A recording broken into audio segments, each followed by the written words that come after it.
We're delving deeper into lesson number 17 in our study of First Peter.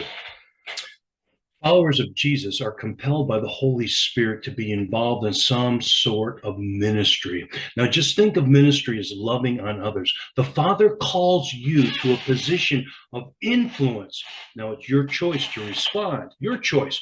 Now, Peter tells us the motivation to serve is not to make a buck. The Greek word that he uses is askakordis, which basically is the desire for gain. Now, that gain could be for money or prestige or power or celebrity status, but regardless of how accomplished at what someone does, if they are still doing what they do, first and foremost, for what they can get, they're on the wrong track.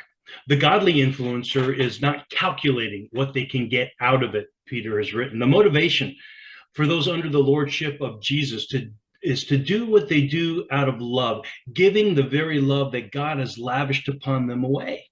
Jesus told his disciples, you've observed how the godless rulers throw their weight around. And he said, and when people get a little power, how quickly it goes to their heads. Well, it's not going to be that way with you. Whoever wants to be great must be a servant, and whoever wants to be first among you must be your slave.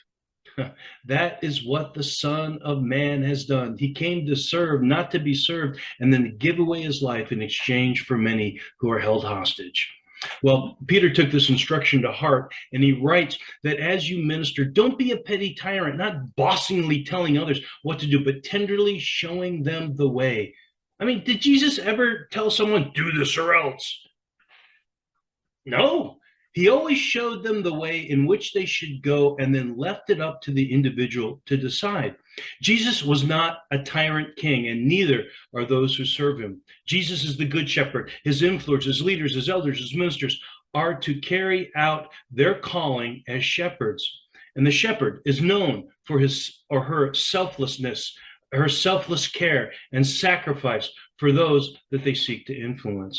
Peter tells us to accept our calling and consider it a privilege to be chosen to fulfill a specific job description within the kingdom. Serve because you're willing. Serve because love compels you. Serve because that's what Jesus did.